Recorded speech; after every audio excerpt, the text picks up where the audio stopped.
يا صباح الفل عليكم، وحشتوني. عاملين ايه؟ يا رب تكونوا بخير. يوم جديد وفيديو جديد، اللهم صل وسلم وبارك على سيدنا محمد. بصوا خلاص رمضان للاسف، يعني بصوا بيشطب زي ما بيقولوا، فاضل خلاص 3 ايام على العيد. وانا من هنا بقى باعلن احتجاجي الرسمي على الاسعار. نزلت السوق ولقيت حاجات غريبة، لقيت اسعار غريبة. يعني المفروض ان احنا العيد ده بتاع كحك وبسكوت وبتاع فسيخ ورنجة، وهنقول سمك للناس اللي ما بتاكلش فسيخ ورنجة. الفراخ غالية ليه؟ البانيه غالي ليه؟ البيض غالي ليه؟ عايزة أعرف. لا، الأسعار غالية جدا، حتى أسعار الخضار غالية جدا جدا. يعني أنا هوريكم الحاجات اللي أنا جبتها. الأسعار مولعة فعلا، أسعار غالية جدا جدا. أسعار الخضار اللي إذا كانت الطماطم داخلة في 35 جنيه. الخيار داخل في 40 جنيه. ايه تاني؟ الكوسه 40. لا، حاجات كده غريبه، يعني حاجات غريبه. انا عايزه اقول لكم ان الحاجه الوحيده اللي يمكن تكون رخيصه في السوق كله هي البطاطس ب 12 جنيه. دي الحاجه الوحيده اللي رخيصه في السوق كله. انما الحاجات التانية، الخضار نفسه العادي غالي موت موت. الليمون ب 35 جنيه. فعايزه اقول لكم بجد، يعني ربنا يعيننا. هقول لكم بقى دلوقتي، انا هقلب لكم الكاميرا وهقول لكم دلوقتي الحاجات اللي انا نزلت جبتها من السوق. وجبت كمان ضيافة العيد هتعجبكم جدا جدا. لو اي حد عايز افكار يتفرج على الفيديو ده. الفيديو ده حلو قوي قوي، فيه افكار ضيافة العيد انا النهاردة لسه شارياها. وبعد كده ان شاء الله بقى هنعملها مع بعض باذن الله. يلا بينا، تعالوا بقى هقلب الكاميرا معاكم واقول لكم بقى. تعالوا شوفوا انا جبت ايه. نيجي بقى هنا، تعالوا نشوف انا جبت ايه. بصوا بقى، اول حاجة خالص جبتها لما نزلت جبت الرنجة. خلاص، دي اول حاجة ايه جبتها. خلاص اهي. بصوا اسعار الرنجة ما بين 120 130 150 160 على حسب ايه جودة الرنجة، وعلى حسب هي فيها اللي هو البطروخ اللي هو الناعم او الخشن، فاهمين؟ فانا جبت دي كان سعرها حلو، يعني كان كويس. بصوا انا جبت اهو كيلو يا دوبك على قدنا يعني. بصوا اهي. طبعا انت بتضغطي على بطنها تعرفي اذا كانت فيها اذا كان فيها بطروخ ولا لا. اللي بتبقى فاضيه خالص دي ما بيبقاش فيها، اللي بتبقى فيها دي اهو. بصوا لو انتوا جسيتوا كده هتعرفوا اذا كان فيها بطروخ ولا لا. بصوا اهو، دي اول حاجه جبتها. خلاص، دي اول حاجه جبتها. بعد كده نبتدي بقى ايه للخضار. جبت جزر، جبت خيار. عايزه اقول لكم ان الخيار كان جميل في السوق، ولكن هو سعره غالي قوي. الخيار اللي هو البلدي الحلو ده كان في حدود 40 جنيه. الطماطم كانت ب 30. الطماطم حلوه وجميله. طبعا انا جايباها يعني ايه، عامله شويه يعني مش اللي هو حمرا قوي علشان تفضل قاعده معايا، لان طبعا لسه رمضان، لسه العيد فاضله 3 ايام، فتقعد معايا ما ايه يعني ما تبص بسرعه. خلاص. الليمون، طبعا الليمون يعني ما دام في رنجه يبقى في ليمون. الليمون كان ب 35 جنيه. جبت كابوتشا كمان. جبت طبعا الخضره. بصوا بقى، ما دام في رنجه يبقى بقى في ايه، في بصل اخضر اهو. عايزه اقول لكم ان الحزمه الصغننه دي ب5 جنيه. جبت جرجير، جبت فجل. خلاص. عايزه اقول لكم حتى الخضره غاليه، يعني حتى الخضره مولعه جدا في السوق. جبت بطاطس، الحاجه الوحيده اللي كانت رخيصه، وهي طبعا انا اول ما جبتها فضيتها على طول. البطاطس الحلوه دي كانت ب 12 جنيه. في 12 وفي 15، بس انا لقيتها حلوه، هي جميله جدا. كانت ب 12 جنيه. جبت رز. قلت الايام اللي جايه، لان احنا الايام اللي جايه السوق بيكون قافل عندنا، يعني على الاقل بيكون قافل اسبوع، فلازم ابقى مامنه نفسي. جبت مايونيز، جبت لبن. خلاص. طيب، هنشيل كل ده بقى. خلاص. وبعد كده هوريكم بقى ضيافه العيد، لو اي حد عايز ياخد افكار. هنشيل بقى كل الحاجات اللي انا جبتها دي. يعتبر دي الحاجات اللي هي بتاعت التلاجة، اللي هي الطماطم، الخيار، الجزر، الحاجات دي بتاعت التلاجة. الخضره، الليمون، البطاطس، الحاجات دي لازم اللي هي اساسيات التلاجة عندك. خلاص. او اساسيات المطبخ عندك. لبن. طبعا لسه هنزل اجيب بيض، مايونيز عشان الولاد بيحبوه كده يعني. بطاطس طبعا لازم فطار وغدا وعشاء. فدي الحاجات اللي انا جبتها. تعالوا بقى يعني ايه، هشيل بقى كل الحاجات دي، وبعد كده بقى هوريكم ضيافه العيد ان شاء الله اللي جبتها هتعجبكم جدا جدا جدا. بقى نشوف ضيافه العيد. بصوا بقى، انا جبت اول حاجه خالص، فاكرين ده بتاع زمان قوي اللي كانوا اهالينا بيجيبوه لنا، اللي هو الموز. دي صوابع الموز. بصوا اسمها حلوى الموز. دي جميله. بصوا انا بعشقها بعشقها كده. بصوا انا جبت منها طبعا في الوان منها، اصفر ولبني وبامبا بصوا اهي جوه اهي في اصفر اهي، ده لون الروز وده الابيض. دي بتبقى حلوه قوي في الضيافه، جميله لو عندك اطفال، حلوه جدا، وفي نفس الوقت رخيصه جدا. يعني الكيس ده كله ب 15 جنيه، فطبعا حلوه جدا. بصوا اهو 2 4 6 8 10، فيها 10 وحدات ب 15 جنيه، فطبعا يعني كلام فارغ. خلاص. دي اول حاجه جبتها. جبت كمان مارشميلو اهو. كيس المارشميلو ده كان مش فاكره متهيألي ب 10 او ب 20 جنيه، كان حلو قوي. انا بقى جايبه حاجات قليله لان انا مش حابه قوي ان ولادي ياكلوا حاجات مسكره كتير ولا حاجات حوادق بيني وبينكم، بس انا جايباهم عشان افرحهم، بس تبقى ضيافه كده على السفره حلوه. لو اي حد جالك بتبقى شكلها حلو، يعني بتدي بهجه للعيد حلوه جدا. يعني هي بتبقى حاجات بسيطه، مش لازم تجيبي ربع ونص وكده، لا انت ممكن تجيبي ب 20 جنيه من كل حاجه وتنوعي، يبقى شكلها على السفره حلو. بصوا ده اللي هو المارشميلو. جبت كمان بصوا بقى، ده اللي هو يا بنات اللي هو عامل زي ما يكون ايه، اللي هو الفول السوداني اللي بيبقى عليه كفر ده بيبقى فيه اطعمه، فيه كاتشب، فيه بالشطه والليمون، وفيه بطعم الجبنه. انا قلت له لا انا عايزاها مشكله خلاص. انا ساعتها الكيلو كان ب 240 او 220، انا ساعتها يعني مش فاكره بصراحه، انا قلت له انا هات لي ب 30 او 40 حاجه كده يعني. بصوا اهو ده. جبت بقى كمان بصوا، بموت فيه، انا مش عارفه هو بالظبط هو اسمه ايه، بس انا بحبه جدا. انا قلت له برده هات لي ب 20 جنيه او ب 30 جنيه منه، برده كان حلو قوي اهو. الحاجات اللي انا كنت بلاقيها غاليه، يعني الحاجات مثلا اللي توصل ل 220 250 240، كنت اقول له هات ب 20 جنيه ب 30 جنيه يا دوبك، بس ايه ان انا افرح، بس افرح ولادي بس مش اكتر، فاهمين؟ لان الحاجه مولعه. يعني عايزه اقول لكم ان الشوكولاتات واصله ل 400 جنيه الكيلو، فحرام يعني. فبصوا بقى انا هنا ده جبته متهيألي كان ب 25، يعني كل واحد من دول كان ب 25 جنيه. بصوا بقى انا جبت ده جبت بقى ربع منه لان انا بحبه جدا جدا جدا. بصوا ده ده حاجه كده عامله زي ما تكون للفرن كده، بس شكلها حلو، يعني مقرمشات بس حلوه جدا يعني مفيده. بصوا حلوه جدا. جبت كمان بصوا، جبت ده عامل زي اللب كده المملح، برضو حلو قوي. برضو انا لقيت الكيلو بتاعه غالي فقلت له لا هات لي بقى ب 25 جنيه منه اهو خلاص. بصوا جبت برضو من الشوكولاتات دي، بس انا ما حاولتش ان انا اكتر، يعني هما جبت مثلا 3 بس اهو، وجبت برضو 3 من كل نوع. بصوا دي الوان، يعني الشوكولاتات انا ما كترتش منها لان مش حلوه ان انت تكتري في الحلويات اهو. بصوا جبت 3 برضو، كان الكيلو ساعتها ب 240 او 260، قلت له لا انا عايزه بالواحده، فساعتها بقى لي الواحده على 5 جنيه، فجبت 3 و3 بس، يعني يبقوا ايه، يعني يدوا شكل كده بهجه على الايه، على السفره مش اكتر، فاهمين؟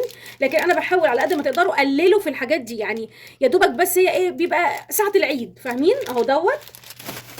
جبت بقى الحاجات اللي انا بعشقها طبعا، عيد صغير يعني ايه، يعني ترمس. جبت كيلو كامل، طبعا انا عشان ما فيش وقت جبت كيلو سريع، ان شاء الله هعمله معاكم باذن الله، يا اما الوقفه يا اما اول يوم العيد. فجبت كيلو كامل لان احنا مش بنحبه، يعني احنا بالنسبه لنا الترمس مش عيد، لا احنا بالنسبه لنا الترمس طول السنه، يعني ما عندناش مشكله ان العيد لما يخلص ناكل منه عادي جدا، ما فيش اي مشكله فيه. جبت كمان ذره فشار، رغم ان انا والله بصوا انا هوريكم هو عندي ذره فشار، وبرده انا جبت ذره فشار لان انا بحبه برده جدا. وذره الفشار او الترمس الحاجات دي مفيده اصلا في البيت، يعني كسناكس في البيت حلوه، فاهمين؟ بصوا بقى جبت كمان الفنكوش، جبت بقى منه الوان، ده يا جماعه انا بعشقه بعشقه بعشقه. مش فاكره كان الكيلو ب 60 او ب 70، انا ساعتها قلت له انا عايزه ربع. بصوا ده كان خطير خطير. بصوا بقى جبت ايه، جبت دي توابل كويس، دي توابل الجبنه او توابل البطاطس اللي بتتحط على البطاطس، بس انا ما بحطهاش بقى على البطاطس، انا بقى بحطها على ايه، بحطها ممكن احطها على الترمس عادي جدا، ايوه، وبتتحط كمان على الفشار، وبحطها على الفنكوش، وبحطها لو عملت بطاطس طبعا دي اكيد، بس انا بحطها على الفنكوش، بتدي الفنكوش في حته تانية. يعني جربوا توابل البطاطس تحطوها على الفنكوش او الفشار خلاص، بتبقى حلوه جدا جدا جدا. طيب لحد هنا بقى، وطبعا انا قلت يا اما هجيب لهم جيلي يا اما هجيب لهم عصاير، فقلت اللي كان متاح بصراحه بالنسبه لي كان العصاير. بصوا انا هنا جبت عصير مانجا وعصير جوافه، قلت برضو يكون جنب الضيافه. وانا طبعا عامله عصاير اللي هي عصير رمضان، يعني انا هنا عامله مثلا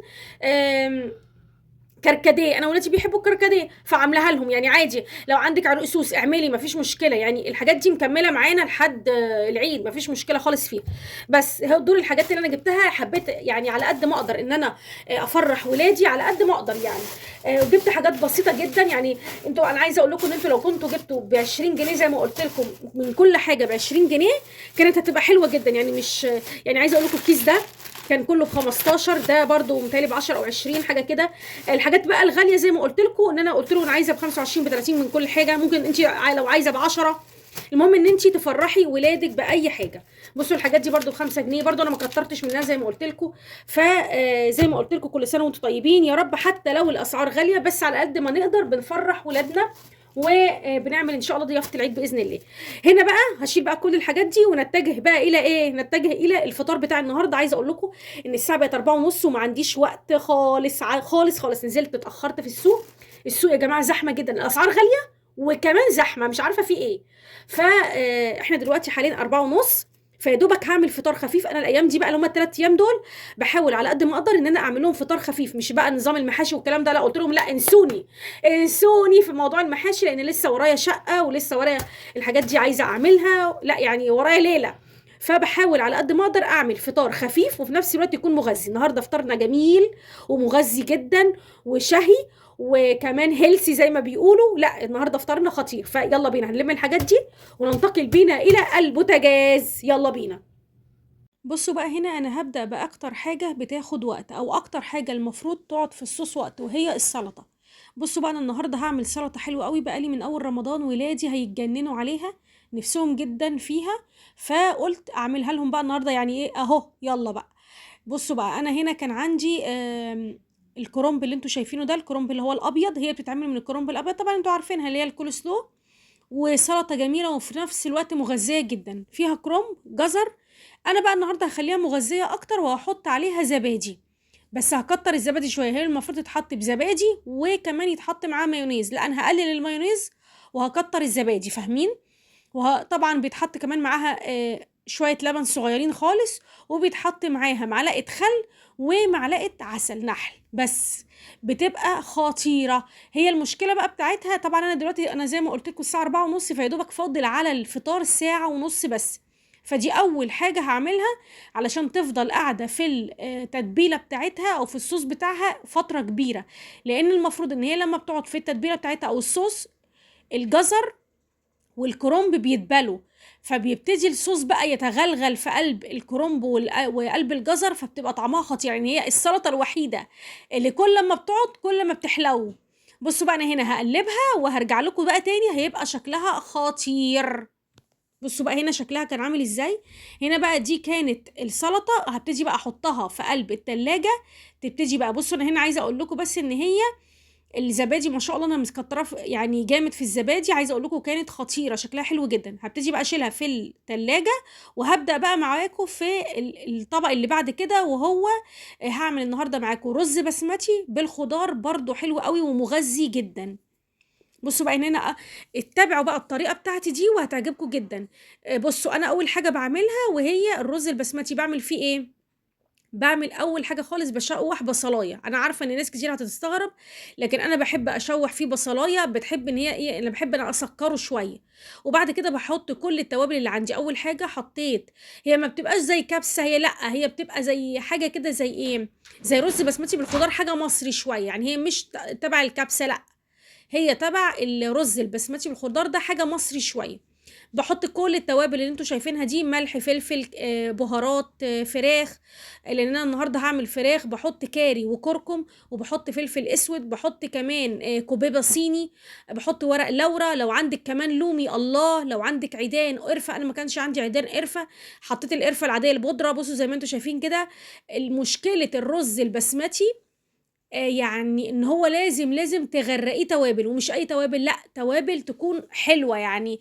يعني نظافه التوابل بتاعتها لازم تكون حلوه، مش زي الرز المصري. يعني الرز المصري لو سلقتيه بس ليه طعم، الرز البسمتي لا، لازم عليه اضافات علشان يديك الطعم الحلو.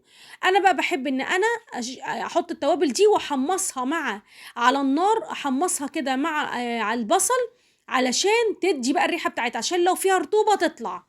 فالحركه دي برضو حلوه قوي، غير لما انت تحطيه على الرز بتبقى كانها زي المسلوقه، لا.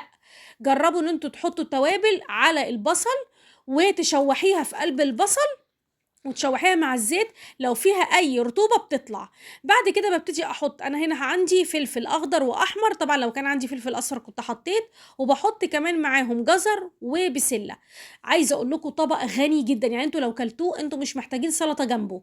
الطبق حلو جدا، طبق بيبقى مغذي. بصوا كفايه الالوان، احمر واخضر واصفر واورنج وابيض اللي هو البصل وتوابل. بصوا، عايزه اقول لكم طبق مغذي جدا جدا جدا.